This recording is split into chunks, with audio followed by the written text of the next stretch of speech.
الحمد لله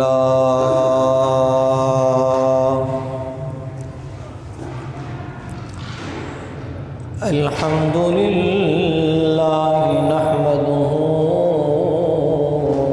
ونستعينه ونستغفره ونؤمن به ونتوكل عليه ونعوذ بالله من شرور أنفسنا ومن سيئات أعمالنا من يهده الله فلا مضل له ومن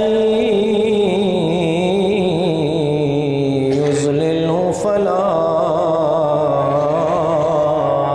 هادي له ونشهد أن لا إله إلا الله وحده لا شريك له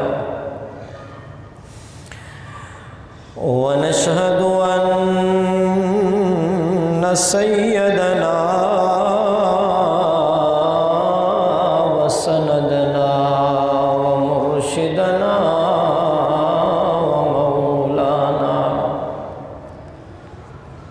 ومولانا محمدا عبده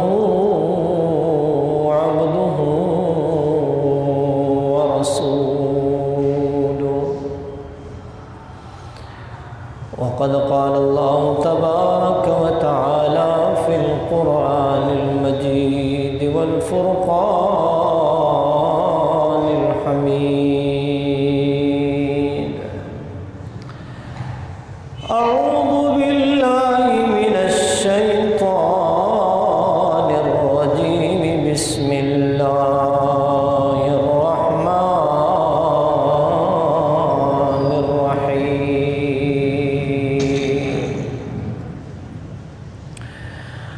لقد من الله على المؤمنين إذ بعث فيهم رسولا من أنفسهم يتلو عليهم آياته ويزكيهم ويعلمهم الكتاب والحكمة وإن كانوا من قبل لفي ضلال مبين صدق الله العلي العظيم إن الله وملائكته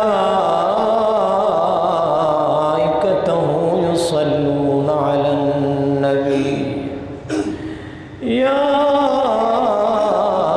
أيها الذين آمنوا صلوا عليه وسلموا تسلیما۔ دل کی محبت سے بآواز بلند درود پاک پڑھیں۔ اللہم صل علی محمد وعلی آل محمد کما صلیت علی ابراہیم وعلی آل ابراہیم انک حمید مجید۔ اللہم بارک علی محمد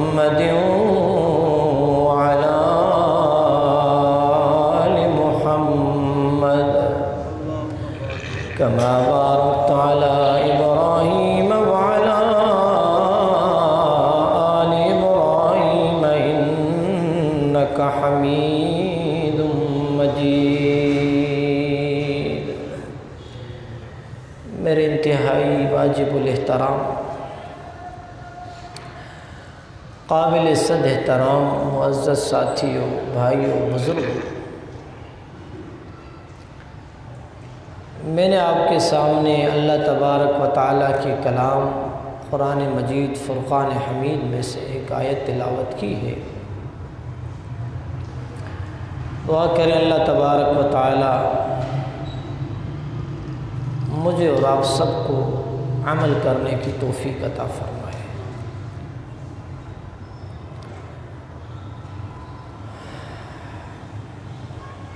اگلے جمعے پہ ربیع الاول کے مہینے کی شروعات اور رسول اللہ صلی اللہ علیہ وسلم کی مبارک ہستی کا دنیا میں آنا، لیکن اب بھی ربیع الاول کا مہینہ چل رہا ہے اور اس کی آج 10 تاریخ ہے۔ میں نے جو آیت آپ کے سامنے پڑھی ہے، اللہ سبحانہ و تعالی مجھے اور آپ کو اپنی ذات کے کیے ہوئے احسانات یاد دلا رہا ہے۔ آج تو ہم یہی جانتے ہیں کہ ربیع الاول کا مہینہ ولادت کا مہینہ ہے، باسعادت مہینہ ہے، برکتوں اور عزتوں والا مہینہ ہے۔ اس مہینے کو عزت ہی محمد الرسول اللہ کے صدقے میں ملی، جسے آپ کہتے ہیں محرم الحرام۔ اب محرم الحرام کو فضیلت ملی، ایک تو حضرت حسین کی شہادت، دوسرا سب سے پہلی تاریخ پہ خلیفۃ المسلمین حضرت عمر کی شہادت ہے۔ اور ہر ایک مہینے کو اللہ نے اپنا اپنا مقام اور شرف عطا کیا ہے۔ قرآن رمضان کا مہینہ، قرآن کا مہینہ، رمضان کا مبارک مہینہ اللہ کے قرآن اور اس کے پڑھے جانے والوں کا مہینہ۔ اسی طریقے سے اسلامی سال کے اندر بڑی فضیلت والا مہینہ ربیع الاول کا مہینہ ہے۔ اس میں اس ہستی کی آمد ہوئی ہے جس کی وجہ سے اللہ نے پورے عالم کو وجود بخشا، دنیا کو بنایا، آسمان کو بنایا، پوری مخلوقات کو بنایا۔ بنا کس لیے رہے ہو؟ کہنے لگے کہ میرے آخری پیغمبر محمد الرسول اللہ کو اس دنیا میں آنا ہے۔ آج اگر آسمان اپنی فل عروج اور خوشی میں ہے، دن ہوتا ہے سورج نکل جاتا ہے، شام ہو جاتی ہے سورج چھپ جاتا ہے، یعنی اندھیرے کو ختم کرنے کے لیے اللہ نے سورج کو بنایا کہ بھئی صبح صادق ہوئی، نماز کا ٹائم، اذان آ گئی، 6، 6:30، پونے 7 بجے تک سورج طلوع ہو گیا، رات ختم ہو گئی۔ اب چاہے انسان ہو، چاہے اللہ کی کوئی اور مخلوق ہو، پرندے ہوں، زمین کے اندر ہو یا باہر ہو، جب انہوں کی نظر پڑی کہ اب صبح ہو گئی ہے، ہر ایک اپنے گھروں سے نکل جائے، رات ختم ہو گئی، صبح ہوئی، چھوٹا ہو، بڑا ہو، پرندہ ہو، جانور ہو، ہر ایک اپنے پیٹ کے لیے، اپنے بچوں کے لیے اپنے گھروں سے نکل جاتے ہیں اور اس تلاش میں جاتے ہیں کہ اب دن ہو گیا ہے، اور دن اللہ نے ہمارے لیے بنایا ہے تاکہ رات کو ہم آرام کریں اور دن میں کمائیں، کھائیں، پئیں، دنیا میں گھومتے رہیں۔ ایک تو یہ عام صبح اور شام اور رات ہوتی رہتی ہے، لیکن دوسری جو شام تھی، شرک والی شام، بدعتوں والی شام، یعنی اندھیرا ہی اندھیرا، بے دینی والی شام، بے علمی والی شام، دن بھی تھا شام بھی تھی، لیکن ان کو کچھ سمجھ نہیں آ رہا تھا کہ ہم جو کر رہے ہیں وہ صحیح کر رہے ہیں یا غلط کر رہے ہیں۔ وہ کہتے ہیں نا کہ کسی کو آنکھیں ہو، دیکھ بھی رہا ہو اور پھر بھی نہ مانے، کان ہو، سن بھی رہا ہو پھر بھی تسلیم نہ کرے۔ ہم اب اس کو ایسے نہیں کہیں گے کہ اس کی آنکھیں نہیں ہیں، ہم ایسے نہیں کہیں گے کہ اس کو کان نہیں ہے سننے کے لیے۔ سب کچھ ہوتے ہوئے جس کو سمجھ میں نہ آئے تو اب اس کو دنیا والے کیا کہیں گے؟ کہیں گے تو سب سے بڑا کوئی نابینا ہے کہ دیکھ ہی نہیں رہا تو کچھ بھی۔ جہالت عروج پر تھی،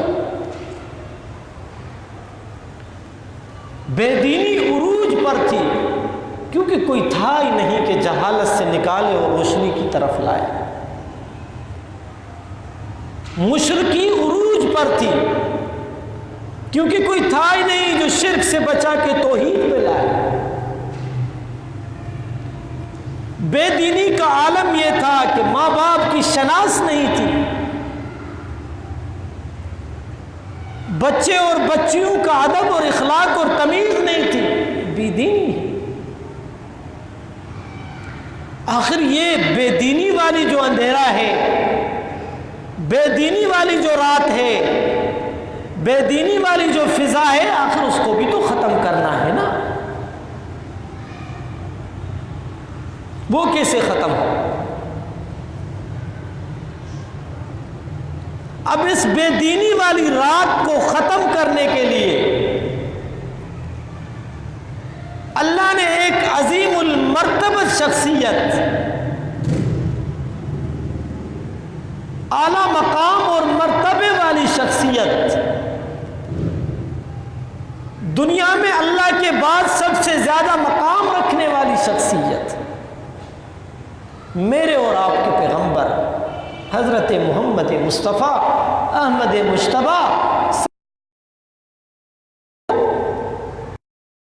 ذمہ داری دی گئی کہ محمد اب آپ کے اوپر میں ذمہ داری دے رہا ہوں، اب آپ کو میں نبوت کے تاج سے مالا مال کرتا ہوں۔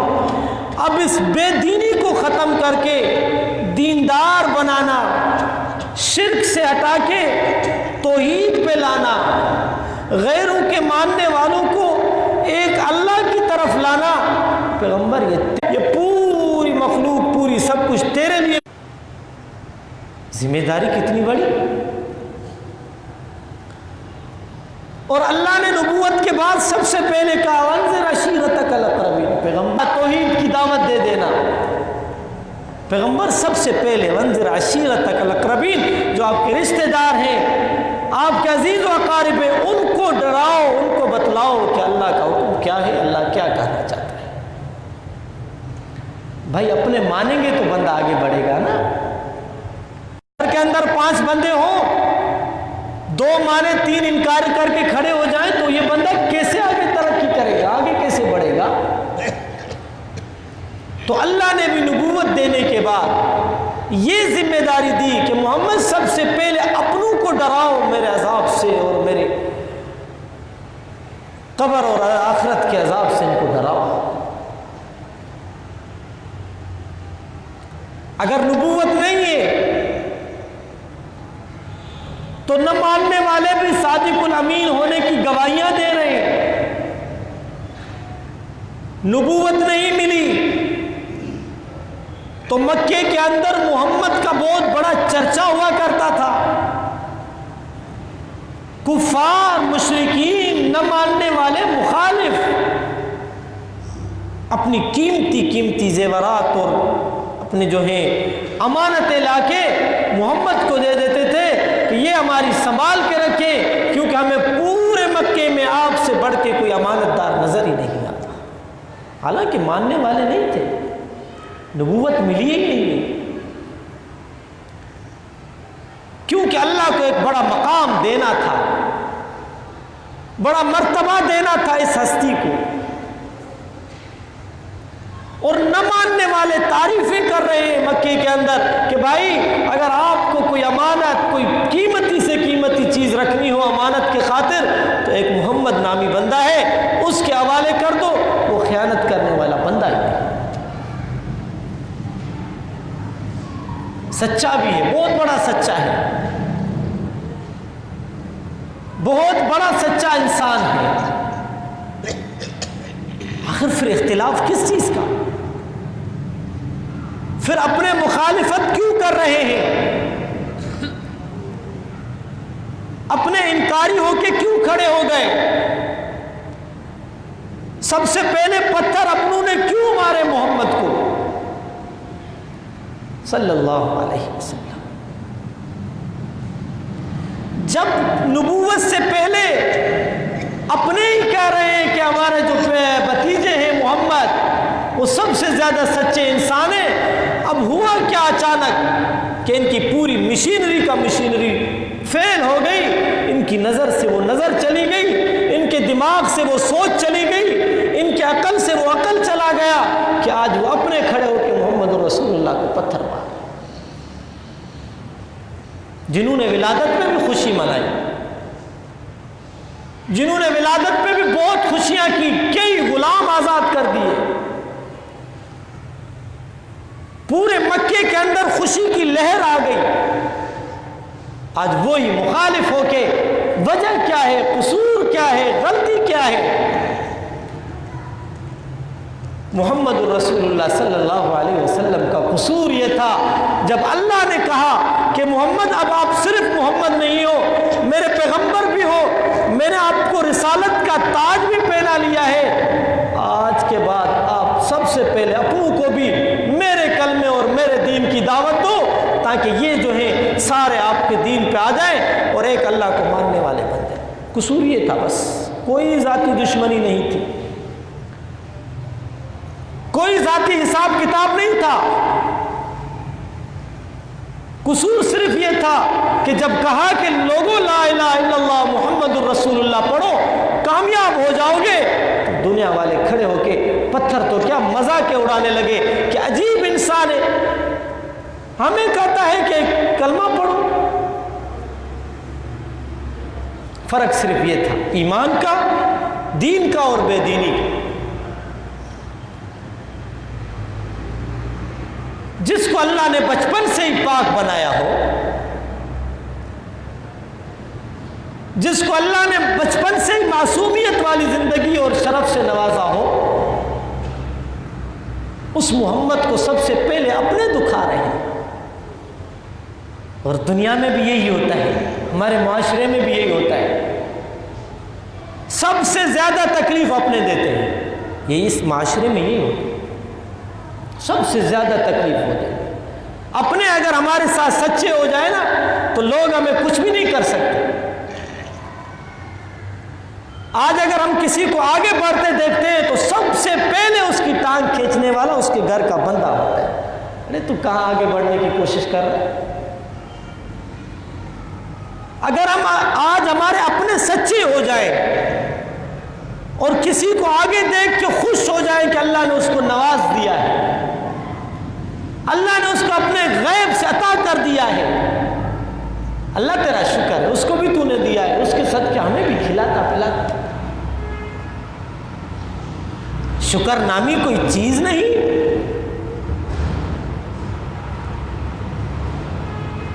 یہ آگے کیوں ترقی کر رہا ہے، یہ آگے کیوں بڑھ رہا ہے، اس کو پیسہ کہاں سے آیا، یہ کس قسم کا انسان ہے، یہ پتہ نہیں کہاں سے کماتا ہے، یہ پتہ نہیں کیا کرتا ہے، کھینچو اس کے پاؤں کھینچو۔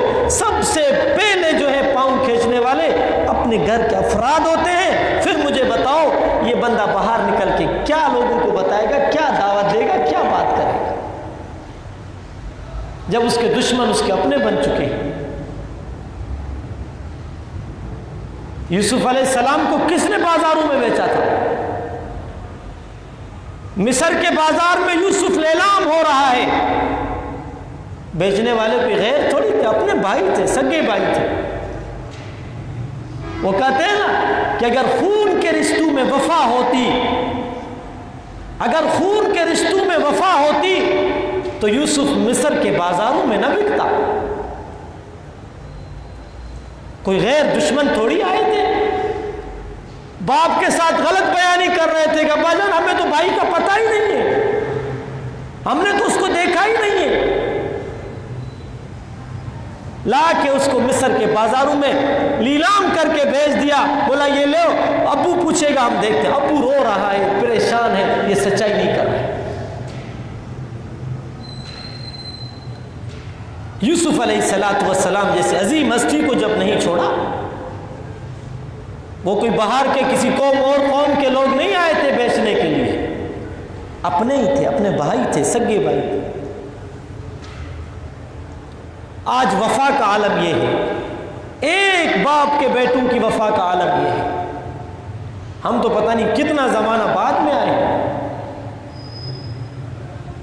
تو محمد الرسول اللہ صلی اللہ علیہ وسلم کو بھی سب سے پہلے دکھانے والے اپنے عزیز اقارب تھے، جنہوں نے انکار کر کے کھڑے ہو گئے کہ ہم آپ کو پیغمبر نہیں مانتے، ہم آپ کو تسلیم نہیں کرتے۔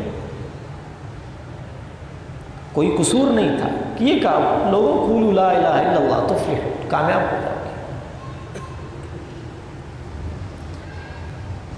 ہمارے اوپر اللہ کا سب سے بڑا احسان ہے، اللہ نے احسان کیا ہے کہ ایک تو ہمیں انسان بنایا، اور انسان ہونے کے ساتھ ساتھ اپنے آخری محبوب نبی محمد الرسول اللہ کا امتی بنانے کا بھی شرف عطا کیا۔ یہ ہمارے اوپر اللہ کے بہت بڑے احسان ہیں۔ ہم ساری زندگی اللہ کا شکر ادا کریں، یہ کم ہے۔ کسی غیر مسلم کے گھر میں پیدا کر دیتا وہ بادشاہ ہے، کسی کافر یہود و نصارہ کے گھر میں پیدا کر دیتا وہ بادشاہ تھا۔ ہمیں کوئی مخلوق اور جانوروں میں سے پیدا کر دیتا وہ بادشاہ تھا، اس سے پوچھنے والا کوئی نہیں ہے۔ لیکن اتنا بڑا عظیم سے عظیم احسان اللہ نے کیا کہ انسان بھی بنایا، مسلمان کے گھر میں بھی پیدا کیا، اور اس کے ساتھ سب سے بڑا احسان کیا کہ محمد الرسول اللہ کے ایسے عظیم ہستی کا امتی بنایا۔ اس محمد کے امتی ہونے کے ناطے سے آج دنیا میں ہم اپنا سر اوپر کر کے گھومتے ہیں کہ ہم آخری نبی محمد الرسول اللہ کے امتی ہیں۔ یہ ہمارے لیے شرف کی بات ہے۔ ہم کیوں نہ فخر سے بات کریں، ہم کیوں نہ کہیں کہ ہم خوش نصیب لوگ ہیں۔ اشرف المخلوقات اللہ نے ہمیں کہا، لیکن یہ امت کا حال یہ ہے کہ جب اپنے ہی ہمیں نہیں چھوڑتے تو ہم آگے کہاں سے بڑھیں؟ کیونکہ محمد رسول اللہ کے اوپر اللہ نے ذمہ داری جتنی بڑی رکھی تھی، تو اللہ نے فراست، بردباری، حلیم اور سب سے بڑا صبر کرنے والا بندہ بھی محمد کو بنایا تھا۔ برداشت کرتے رہے۔ آج اگر باپ بیٹے کے اوپر چھوٹی سی ذمہ داری رکھ دیتا ہے کہ بیٹا صبح کو تجھے مجھے نماز کے لیے اٹھانا ہے، میں نے تجھے اٹھانا ہے، ایک دن اٹھائے گا، 2 دن، 3 دن، 4 دن، 5ویں دن خود ہی سویا رہے گا۔ کیوں نہیں اٹھایا؟ میں ابو تیرا نوکر تھوڑی ہوں، خود اٹھو نا، نماز پڑھتے خود پڑھو، میرا کیا جانا۔ بیٹے کا یہ عالم ہے۔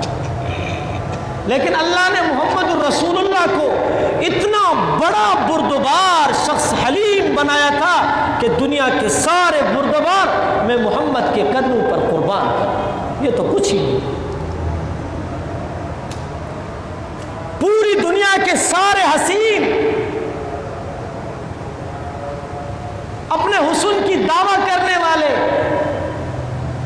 اپنے حسن پہ ناز اور نخروں سے چلنے والے، پوری دنیا کے انسانوں کو میں محمد کے حسن کے اوپر قربان کرتا۔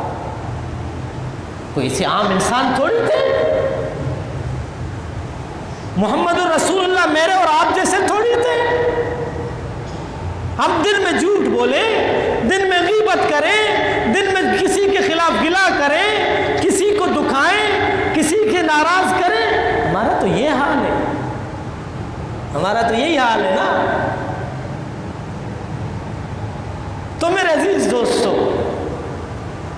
یہ ربیع الاول کا مہینہ محمد کی اطاعت کا مہینہ ہے، فرما برداری کا مہینہ ہے، اللہ کی طرف متوجہ ہونے کا مہینہ ہے، اللہ سے اپنے معاملات کو حل کرانے کا مہینہ ہے۔ اس مہینے میں اللہ کے محبوب صلی اللہ علیہ وسلم کے اوپر درود بھی زیادہ پڑھو، زیادہ درود پڑھو، اٹھے بیٹھے گھوم رہے چل رہے بیٹھے ہوئے درود پڑھتے رہے محمد رسول اللہ کے۔ جتنے زیادہ درود میرے محمد پر پڑھے جاتے ہیں وہ اپنے روزے مبارک کے اندر خوش ہوتے ہیں۔ محمد کو خوش کر دینا اس سے بڑی کیا بات ہے۔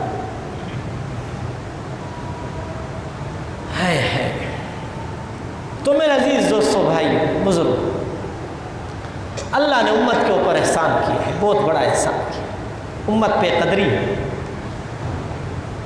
اگر امت کو اپنے اتنے بڑے احسان کا قدر ہوتا تو آج محمد کی اطاعت پہ پوری کی پوری امت لگ جاتی، لیکن نہیں۔ اللہ کہتا ہے لقد من اللہ علی المؤمنین اذ بعث فیہم رسولا، اللہ کہتا ہے ایمان والوں، دیکھو یہاں اللہ نے مومنوں سے مخاطب ہے، لقد من اللہ علی المؤمنین، کسی دوسرے کا نام نہیں اٹھایا۔ اللہ کہتا ہے لقد من اللہ علی المؤمنین اذ بعث فیہم رسولا، اے مومنوں میں نے تمہارے اوپر احسان کیا ہے، سب سے بڑا احسان کیا ہے، سب سے بڑا عظیم احسان کیا ہے۔ لقد من اللہ علی المؤمنین اذ بعث فیہم رسولا، میں نے یہ سب سے بڑا احسان کیا ہے کہ تمہاری قوم میں سے، تم میں سے، تمہاری طرف میں نے رسول کو بھیجا ہے۔ اللہ اگر کسی قوم سے بھیج دیتے، کسی دوسرے قبیلے سے بھیج دیتے، کسی دوسری جگہ سے بھیج دیتے تو اس سے کوئی پوچھنے والا نہیں، لیکن اللہ کہتا ہے تمہارے اوپر میں نے سب سے بڑا احسان یہ کیا کہ تمہارے قبیلے سے، تم میں سے محمد الرسول اللہ کو میں نے رسول بنا کے بھیجا۔ خود اللہ ہم کو احسان یاد دلا رہا ہے۔ وہ کہتے ہیں نا، آج دنیا والے کسی سے احسان کریں، تھوڑی دیر کے بعد کہیں گے ارے تم تو شور سے زور سے باتیں نہیں کرو، یاد نہیں ہے میں نے تیرا فلاں کام کیا تھا، پورا اپنے کیے ہوئے اچھے کاموں کو برباد کر، کسی کو احسان جتلا کے اپنا سارے کا سارے اعمال کو ختم کر کے بیٹھ جاتا ہے۔ آج تو میرے سامنے شور سے بات کر رہا ہے، تجھے یاد نہیں جب وہاں تجھے پکڑا تھا میں نے چھڑوایا تھا، میں نے جو 2 نیکیاں ملی وہ بھی گئی اور الٹا کام بھی ہو گیا۔ لیکن اللہ مجھے اور آپ کو اپنا احسان جتلاتا ہے، اور اللہ احسان جتلانے پر قادر ہے، اس کو حق ہے کہ وہ اپنی قوم کو، اپنے نبی کی امت کو احسان جتلا کے یاد کروائے۔ دنیا میں احسان اس لیے جتلایا جاتا ہے نا کہ تاکہ اس کو بات یاد رہے، وہ ایسے نہیں کہ بھول جائے کہ میں بڑا کامو خان تھا۔ اذ بعث فیہم رسولا من انفسہم، میں نے احسان یہ کیا کہ تمہاری قوم میں سے، قبیلے میں سے تمہاری طرف رسول بھیجا، یتلو علیہم آیاتی، جو تمہارے اوپر میری آیتوں کو پڑھتا ہے، قرآن کو پڑھتا ہے، تمہیں احکام سکھاتا ہے، تمہیں شریعت بتلاتا ہے، وَيُزَكِّيهِمْ، اور تمہیں پاک کرتا ہے، وَيُعَلِّمُهُمُ الْكِتَابَ وَالْحِكْمَةَ، جس کتاب کو تم جانتے نہیں ہو یہ محمد تمہیں اس کتاب کا علم بھی سکھاتا ہے۔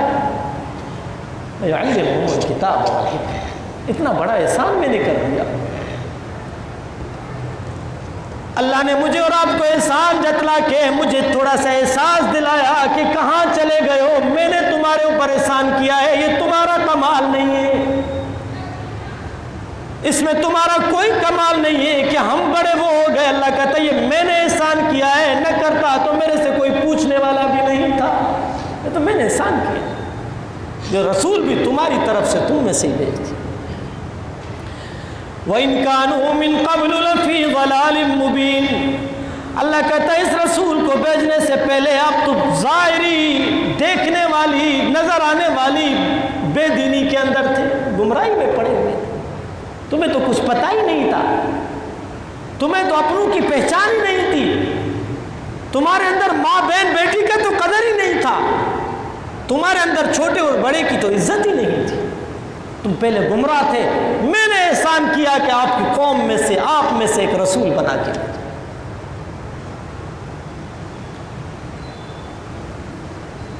تو میرے عزیز دوستو، اللہ کہتا ہے اِنَّا أَرْسَلْنَاكَ شَاهِدًا وَمُبَشِّرًا وَنَذِيرًا، یہ ایسا رسول میں نے آپ کی طرف بھیجا جو آپ کے اوپر گواہ بھی ہے، آپ کو خوشخبری دینے والا بھی ہے، آپ کو جنت کا راستہ بتلانے والا بھی ہے، آپ کو اللہ جس چیزوں میں راضی ہوتا ہے وہ بتلانے والا بھی ہے، خوشخبری دینے والا۔ وَنَذِيرًا، صرف جنت بتلانے والا نہیں، جہنم سے ڈرانے والا بھی رسول بھیجا ہے۔ اگر اس منبر پہ بیٹھ کے صرف جنت کی بات کریں نا تو سب کہیں گے ابھی مرے اور ابھی جنت میں چلے جائیں، ایسے مزے ہیں جنت، سبحان اللہ، آئے ہے، اللہ ہم سب کو نصیب کر۔ لیکن پیغمبر کا کام پہلے جہنم سے ڈرانا ہوتا تھا، جب قوم جہنم کے ڈر سے خوفدار ہو جاتی تھی پھر خوشخبری دیتے تھے کہ اب اس کے بدلے میں جنت بھی ہے، اس کے یہ انعامات بھی ہے۔ ہر ایک کی تعلیم اور ترتیب اور پیغام پہنچانے کا عجیب نمونہ ہے۔ ہم بیان کرتے ہیں، پہلے موضوع ہوتا ہے بھائی اب میں اس پہ بات کروں گا، اب اس پہ چلتے رہتے ہیں، جو ٹائم ہوتا ہے اسی موضوع کے اندر گھوم کے وہاں ختم کر دیتے ہیں۔ لیکن محمد الرسول اللہ وہ عظیم شخصیت تھی، وہ اعلیٰ مقام والے پیغمبر تھے جس کو دنیا میں آنے کے بعد اللہ نے سب سے بڑا موضوع دیا، سب سے بڑا منشور دیا، سب سے بڑا دستور دیا۔ یا اللہ تو نے محمد کو کون سا منشور دیا؟ یا اللہ تو نے محمد کو کون سا دستور دیا؟ یا اللہ ہمیں تو بتاؤ آپ نے محمد کو کس کس انعامات سے نوازا؟ اللہ کہتے ہیں پورے 30 پارے قرآن کے میں نے محمد کو اپنا منشور بھی بتلا دیا، دستور بھی دے دیا، اور یہ دے کے کہا کہ جاؤ دنیا میں اس کی تعلیم کو عام کر دو۔ اس سے بڑا منشور اور دستور کیا ہے؟ محمد بولے اس کا موضوع اللہ منتخب کرے، محمد الرسول اللہ دعوت دے، دعوت دینے کا طریقہ اللہ بتلائے، محمد الرسول اللہ کفار یہود و نصارہ کو پیغام دینے جائے، طریقہ میرا اللہ بتلائے، محمد الرسول اللہ امت کو ڈرائے، طریقہ میرا اللہ بتلائے۔ مجھے اور آپ کو طریقہ کوئی مولوی بتائے، کوئی ملا بتائے، کوئی مسجد والا بتائے، کوئی منبر والا بتائے، کوئی مصلی والا بتائے، لیکن محمد الرسول اللہ وہ عظیم انسان تھے جس کو پوری کی پوری دعوت، پوری کی پوری تبلیغ، پورے کا پورا پیغام بتلانا، دنیا والوں کو سمجھانا، وہ سب کچھ سکھانے والی ذات میرے اللہ کی تھی جس نے محمد کو دنیا میں بیچ کے میرے اور آپ کے اوپر احسان کر دیا۔ اس لیے اللہ مجھے احساس دلاتا ہے، اللہ مجھے اپنا احسان یاد دلاتا ہے، اللہ مجھے بتلاتا ہے کہ اے محمد کے امتیو، بے دینی میں نہ چلے جانا، گمراہی میں نہ چلے جانا، مجھے نہ چھوڑنا، میں بتا رہا ہوں، میں آپ کو احسان یاد دلا رہا ہوں کہ محمد میں نے تمہارے اندر سے پیدا کیا ہے، تمہارے لیے میں نے اس کو بنایا ہے، اس کو میں نے اتنا بڑا مقام دیا ہے۔ نبی ایسا ملا جو نبیوں کا سردار،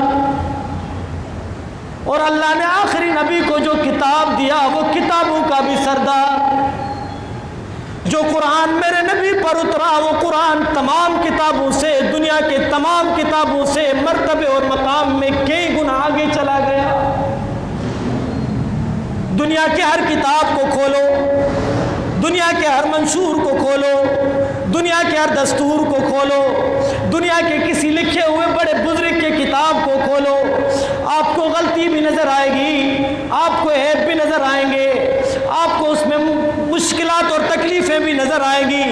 اللہ کہتا ہے میں نے جو قرآن اپنے محبوب صلی اللہ علیہ وسلم کے اوپر نازل کیا وہ لا ریب فیہ، اس میں نہ زبر کی غلطی، نہ زیر کی غلطی، نہ پیش کی غلطی، نہ کسی چیز کی غلطی ہے دنیا والے میرے بھیجے ہوئے کتاب میں ایک ذرے کی بھی غلطی ثابت نہیں کر سکتے. ایسا پاک کتاب میں نے اپنے محمد کو دیا ہے، اور یہ شرف بھی مجھے اور آپ کو حاصل ہے کہ ہم اس محمد پہ آنے والے کتاب کو آج سینے سے لگا کے بیٹھے. ربیع الاول کا مہینہ، محمد الرسول اللہ کی آمد کا مہینہ، محمد الرسول اللہ کا اس دنیا میں آنے کا مہینہ، ربیع الاول کا مہینہ محمد کی فرما برداری کا مہینہ، اطاعت کا مہینہ، مان کے چلنے کا مہینہ، اس کے احکامات کو تسلیم کرنے کا مہینہ. ربیع الاول کا مہینہ لیٹے لگانے کا مہینہ نہیں، ربیع الاول کا مہینہ گھر میں بتیاں جلانے کا مہینہ نہیں، ربیع الاول کا مہینہ گھر میں حلوے اور یہ پکانے کا مہینہ نہیں. ربیع الاول کا مہینہ محمد کی اطاعت کا مہینہ ہے. پہلے اس نبی کی اطاعت کرو پھر تم سب کچھ کر کے بتاؤ. اطاعت کا ٹکا نہیں ہے. اگر بتیاں جلانے سے، گھروں کو روشن کرنے سے، گلیوں کو روشن کرنے سے کوئی عاشق بن جاتا تو یاد رکھو دنیا میں سب سے بڑا محمد پہ جان فدا کرنے والا ابو بکر تھا. اس نے بتیاں نہیں جلائی تھی. دنیا پہ محمد کے اوپر جان، مال، بیٹیاں سب کچھ قربان کرنے والا ابو بکر تھا، لیکن اس نے محمد کی ولادت یا وفات کی خوشیاں نہیں منائی. دنیا میں محمد الرسول اللہ کو سب سے زیادہ محبوب عمر تھا، اس نے محمد کے بعد کوئی خوشیاں نہیں منائی. اگر یہ خوشیاں منانا ابو بکر سے ثابت ہے، حضرت عمر سے ثابت ہے، حضرت عثمان سے ثابت ہے، حضرت علی سے ثابت ہے، یا کسی بھی صحابی سے ثابت ہے، تو سب سے پہلے یہ گناہ گار خوشی منائے گا. آپ لوگ کیوں منائیں؟ کیونکہ میرے محبوب صلی اللہ علیہ وسلم نے فرمایا علیکم بسنتی و سنت الخلفاء الراشدین. میں دنیا سے جا رہا ہوں، لوگوں میں دنیا سے رخصت ہو کے جا رہا ہوں. اب تم پریشان نہ ہونا، تکلیف میں نہ جانا، اپنے کو اکیلا مایوس محسوس نہ کرنا. میں آپ کے اندر اپنے خلیفے چھوڑ کے جا رہا ہوں، جو کام وہ کریں گے گویا کہ وہ میری سنت کر رہے ہیں، میرے بتائے ہوئے احکامات پہ چل رہے ہیں. ابو بکر نے تو نبی کی ولادت کے بعد اس تاریخ پہ خوشیاں نہیں منائی. حضرت عمر رضی اللہ تعالی عنہ نے بھی خوشیاں نہیں منائی. معلوم ہوا کہ لیٹیں جلانا، اللہ کو چھوڑ کے کسی غیر کے نام کا کھانا اس مہینے کے اندر مجھے کہیں سے بھی نظر نہیں آ رہا. کیونکہ میرے محبوب کی تعلیم ہے میرے بعد میرے خلیفوں کو ماننا، ابو بکر کو ماننا، عمر کو ماننا، عثمان کو ماننا. کون دنیا میں اتنا آیا ہے؟ کون اپنے کو عاشق بتلاتا ہے؟ کون اپنے کو نبی کا عاشق ہونے کی دعوے دار کرتا ہے؟ میں دنیا کے سارے عاشق ابو بکر کے عشق کے اوپر قربان کر دوں. سب سے بڑا عاشق تو ابو بکر تھا، سب سے بڑا عاشق تو حضرت عمر تھا، سب سے بڑا عاشق تو حضرت عثمان اور حضرت علی تھے.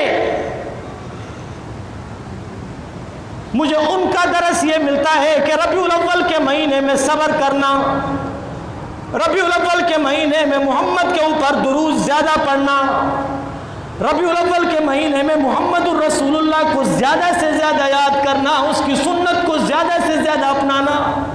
یہ تھا ابو بکر سے لے کے تمام صحابہ کا منشور.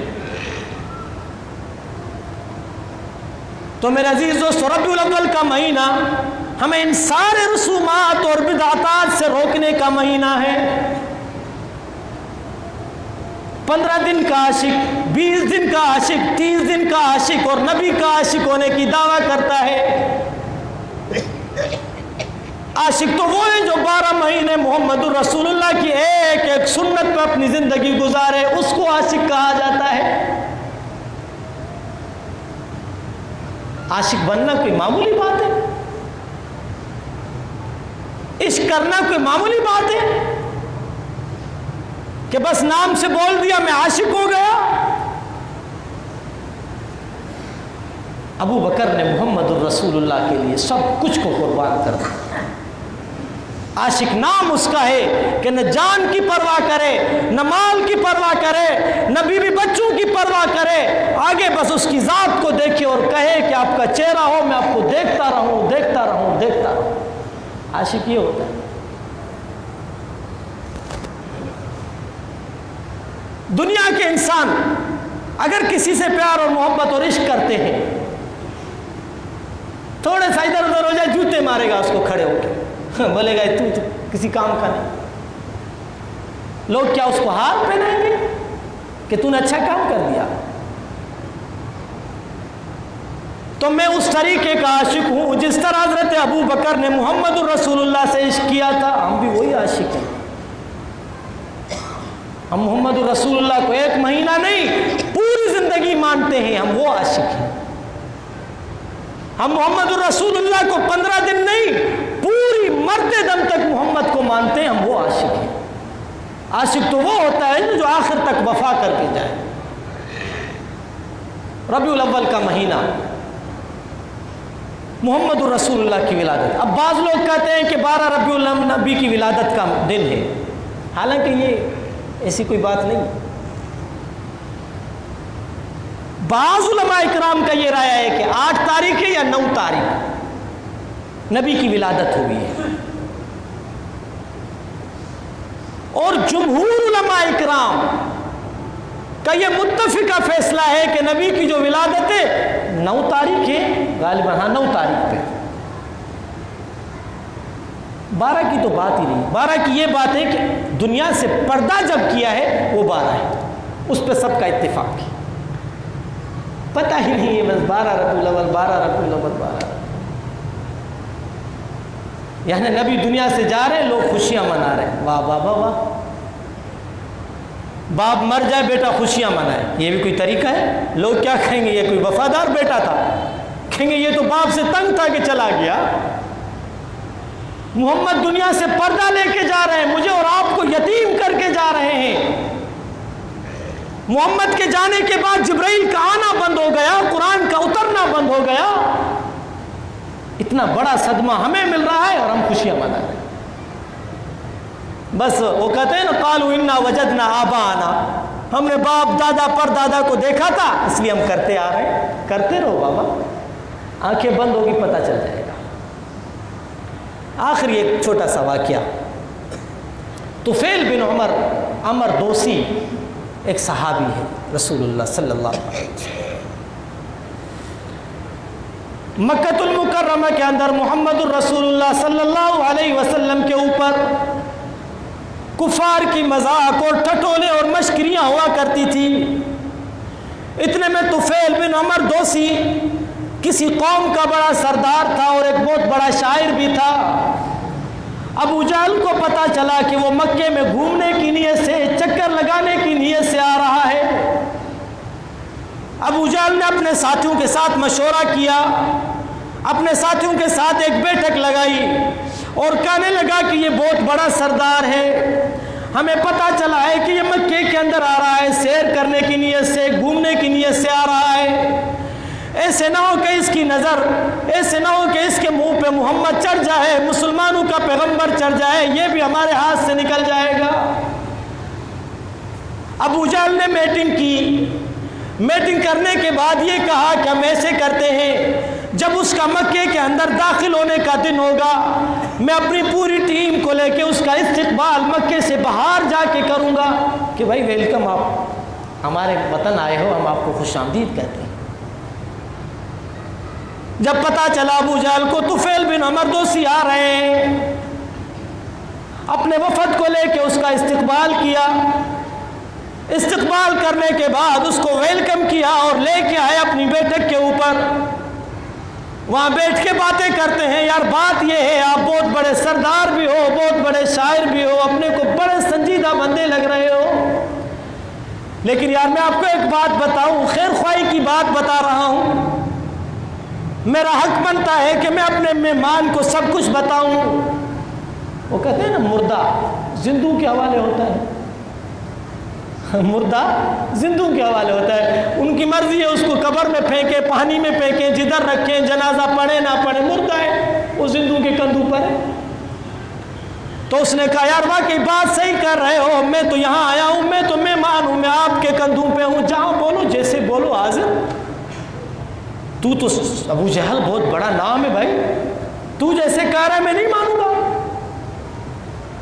تو طفیل بن عمر دوسی کو ابو جہل کہنے لگے کہ مسلمانوں کا ایک پیغمبر ہے جس کا نام محمد ہے، عجیب اس کے چہرے کے اندر حسن ہے، جو اس کے چہرے کو دیکھتا ہے اس کے اوپر عاشق ہو جاتا ہے، جان فدا کرنے کے لیے تیار ہو جاتا ہے۔ یار آپ میرے مہمان ہو، میں آپ کو خیر خواہی بتا رہا ہوں، مسلمانوں کا ایک پیغمبر ہے، لوگ جس کا آواز سنتے ہیں تو عاشق ہو جاتے ہیں، اس کی آواز پر شیدائی اور مست ہو جاتے ہیں۔ یار آپ کو ایک اور بات بھی بتاؤں، مسلمانوں کا جو پیغمبر ہے وہ بہت بڑا عجیب انسان ہے، جو اس کو دیکھ لے، اس کے چلنے اور بولنے کو دیکھ لے، اپنی جانیں فدا کر دیتا ہے۔ یار خدا کا واسطہ تجھے دیتا ہوں، یار تجھے میں کہتا ہوں کہ اس کے منہ پہ نہ چڑھنا، اس کے سامنے نہ آنا، اگر تو اس کے سامنے آ گیا، تیری نظر اس پر پڑی، تو بھی عاشق ہو جائے گا، ہمارے ہاتھ سے چلا جائے گا۔ یار آپ میرے مہمان ہو، میں آپ کو خیر خواہی بتلا رہا ہوں، حقیقت بتلا رہا ہوں، اس مسلمانوں کے پیغمبر کے پاس نہ جانا۔ کہنے لگا یار واقعی اتنا بڑا کوئی حسین ہے، یار میں جھوٹ تھوڑی بولوں گا تیرے سے۔ بولا یار صحیح کہہ رہے ہو، میں کوشش کروں گا میں اس کے منہ نہیں چڑھوں۔ ابھی آپ کہہ رہے ہو میں آپ کا مہمان ہوں، اگر میں چڑھوں گا تو کل میں کہاں رہوں گا؟ میں نے تو ایمان نہیں لایا ہے، میں آپ جیسا ہی ہوں۔ کہنے لگا یار تجھے جو بھی کرنا ہو، جو بھی تکلیف ہو، جو بھی کچھ ہو مجھے بتانا، ادھر ہی گھر کے اندر سب کچھ بندوبست کر دوں گا، لیکن باہر نہیں نکلنا۔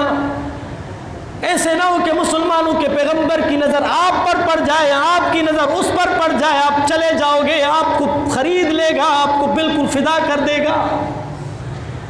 کہنے لگا ٹھیک ہے میرے دوست، جیسے آپ کہو میں کرنے کے لیے تیار ہوں۔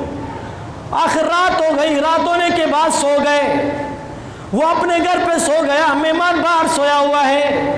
آج تو شہر کے اندر سہولتیں ہو گئی ہیں کہ ہر گھر کے اندر سہولت موجود ہے، سب کچھ پانی کی ہر چیز کی سہولت موجود ہے۔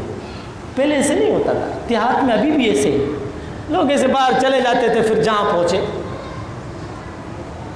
صبح کا ٹائم ہوا، اس نے کہا یار مجھے باہر جانا ہے، کچھ تقاضا بھی ہے، لیکن میرا دوست ابو جہل تو نظر نہیں آ رہا۔ اس نے کہا یار میں دیکھوں تو صحیح، میں اس کا مہمان ہوں، اس کو بتاؤں۔ جب وہ آیا کہنے لگا یار میں کسی تقاضے سے باہر جا رہا ہوں۔ کہا یار دیکھو بات تو غلط کر رہے ہو نا، منع کیا تھا آپ نہیں جانا۔ کہنے لگا میں جاؤں گا، مجھے تقاضا ہے۔ کہا اگر آپ جانا چاہتے ہو، آپ کی ضد ہے، آپ بھی سردار ہو، آپ کی بھی عزت ہے، آپ کا مقام ہے، آپ کا مرتبہ ہے، اگر جانا چاہتے ہو تو یہ کپاس کے 2 لے لو اور اپنے دونوں کانوں کے اندر یہ کپاس ڈال دینا۔ ایسے نہ ہو کہ اس محمد کی آواز آپ کے کانوں پر پڑ جائے اور آپ عاشق بن کے فدا ہو کے اس کے اوپر ایمان لاؤ۔ اس کی منافقت اور مشرکی کی حد دیکھیں، ابو جہل کی دل کے اندر بغض دیکھیں۔ کہنے لگا اس نے کپاسیں دی، دونوں کپاسیں میں نے کانوں کے اندر ڈالی، واقعی باہر جا رہا ہوں، ایسے نہ ہو کہ محمد کا آواز میرے کانوں پر پڑ جائے۔ اللہ کا کرنا ایسے، اللہ کہتے ہیں جس کو ہدایت دینے پر آئے تو عمر کو بھی مسلمان کر دیتا ہے، ہدایت دینے پر آئے تو کسی کو اٹھا کے بھی کہاں پہنچا لیتا ہے۔ اب ہدایت اس کا مقدر بن چکی ہے۔ طفیل بن عمر دوسی اپنے کانوں کے اندر کپاس ڈالتے ہیں، کپاس ڈالنے کے بعد باہر نکلے، راستہ بھول گئے، مہمان تھے، پتہ نہیں تھا کہ مکے کی گلی کعبۃ اللہ کی طرف کون سی جاتی ہے، ادھر کون سی جاتی ہے۔ اللہ کا کرنا ایسا کہ کانوں میں کپاس ڈال کے جا کے دیکھے، واقعی ایک حسین و جمیل شخص بیٹھا ہوا ہے، جس کے حسن کو دیکھا، وہ اپنی عبادت گاہ میں، اپنی جگہ میں عبادت کر رہا ہے۔ جیسے اس کی نظر محمد الرسول اللہ پر پڑی، کہنے لگا میں تو فریب ہو گیا، میری دل تو قبض ہو گئی، اب مجھے آگے پیچھے چلنے کی جرت نہیں ہو رہی تھی۔ کہا کہ میں نے کہا اس شخصیت سے کیسے ملوں، اس حسین و جمیل جوان سے کیسے ملوں، مجھے تو ابو جہل نے منع کیا تھا، لیکن میں وہاں ہی پہنچ گیا جس چیز سے وہ مجھے روک رہا تھا۔ محمد الرسول اللہ کے انتظار میں وہ کھڑا ہو گیا۔ اللہ کے نبی صلی اللہ علیہ وسلم باہر نکلے، نکلنے کے بعد اپنی جگہ پر آئے جہاں وہ ملاقات کی جگہ ہوا کرتی تھی۔ وہ کھڑا ہو کے دیکھ رہا ہے کہ پتہ نہیں میرے ساتھ کیا ہوگا، کھڑا ہو کے دیکھ رہا ہے، اللہ کے نبی کے پیچھے جا رہا ہے، دیکھ رہا ہے پتہ نہیں یہ کیا کرے گا۔ میں تو دل دے کے بیٹھ گیا ہوں۔ اللہ کے نبی صلی اللہ علیہ وسلم اپنی جگہ پر آئے، اپنی مسند پر آئے، اپنے مقام پر آئے، پوچھا بتاؤ تو صحیح بھائی آپ کہاں سے آئے ہو؟ طفیل بن عمر دوسی کی نظر جب محمد رسول اللہ کے 14ویں کے چاند سے چمکتے ہوئے ستارہ چہرے پر پڑی تو کہنے لگا کہ یا رسول اللہ میں اس نیت سے آیا تھا، اس کے پاس رہا ہوا تھا، اس نے مجھے یہ ساری حقیقت کہی کہ اس بندے کے سامنے نہ جانا، آپ فدا ہو جاؤ۔ یا رسول اللہ میں اچانک سے راستہ بھول کے آپ کے سامنے آ گیا ہوں، آپ کی مجلس میں آ گیا، آپ کی خدمت میں حاضر ہو گیا ہوں۔ اللہ کے نبی صلی اللہ علیہ وسلم نے اس کی پوری کہانی کو سنا۔ سب کچھ سننے کے بعد اللہ کے محبوب صلی اللہ علیہ وسلم نے اپنی نبوت والے ہاتھ مبارک کا ہاتھ طفیل بن عمر دوسی کے اوپر گھمائے اور کہا کہ کہو لا الہ الا اللہ محمد الرسول اللہ۔ بتائیں کیسے معشوق عاشق کے اس میں بند ہو گیا۔ یہ تو میرے محمد کا قرآن تھا، جب پڑھتے تھے سننے والے جانے دینے کے لیے تیار ہو جاتے تھے، چاہے دل کے اندر کتنا بھی بغض ہو، لیکن نبی کی زبان سے قرآن کانوں پر پڑھے اور وہ عاشق نہ بنے ہو ہی نہیں سکتا۔ قرآن تھا، اس محمد کی زبان تھی، جس زبان سے قرآن پڑھتے تھے دنیا حیران ہو جاتی تھی کہ یہ کس قسم کا انسان ہے، کیا پڑھ رہا ہے۔ یہ قرآن کی برکت تھی کہ طفیل بن عمر دوسی جیسے سردار بھی محمد کے عاشق بن کے پوری زندگی غلام بننے کی دعویٰ کرتے۔ تو میرے عزیز دوستو، مجھے اور آپ کو بھی وہی عاشق بننا ہے، مجھے اور آپ کو بھی اس جیسے عاشق بننے ہیں۔ ہم نے نہ سیرت دیکھی، نہ صورت دیکھی، نہ محمد کو دیکھا، نہ اس کے صحابہ کو دیکھا۔ اگر دیکھا نہیں ہے پڑھا سب کچھ ہے۔ محمد کی صورت کیسے تھی؟ اگر یوسف کے حسن میں زلیخا ہاتھ کٹوا دے اور کہتی ہے کہ میں عاشق ہوں، یوسف کے حسن نے زلیخا کو مجبور کر دیا کہ کاٹنا تو اس کو کچھ اور تھا، لیکن چھری اس کی انگلیوں پر چڑھ گئی۔ لوگ کہتے ہیں کہ یوسف کا حسن تھا، میں دنیا کے سارے حسن محمد الرسول اللہ کے حسن پر قربان کروں۔ یوسف کا حسن کون سا کمال ہوا؟ یوسف کے حسن پہ تو زلیخا نے انگلیاں کٹوائی، محمد کے حسن پہ تو لوگوں نے جانے دے دی۔ فیصلہ آپ کریں کون سا حسن زور تھا؟ یوسف کے حسن پہ تو صرف مصر والے فدا ہو گئے تھے، یوسف کے حسن پہ تو صرف مصر کی بازاروں والے فدا ہو گئے تھے، لیکن محمد الرسول اللہ کے حسن کو جس نے دیکھا، سیرت اور صورت کو جس نے دیکھا، انہوں نے کہا یا رسول اللہ جان آپ کی ہو، حکم آپ کا ہو، سب کچھ آپ کا ہو، آپ زبان سے حکم کریں، ہم جانے تو کیا اپنے بچے بھی آپ کے اوپر قربان کرنے کے لیے تیار ہیں۔ تو میں کیسے کہوں کہ یوسف کا بھی حسن تھا؟ اللہ نے دیا تھا۔ کمال وہ ہے جہاں جان بھی دے دے، اور محمد الرسول اللہ کے لیے محمد کے صحابہ نے جانیں بھی دے دی تھی۔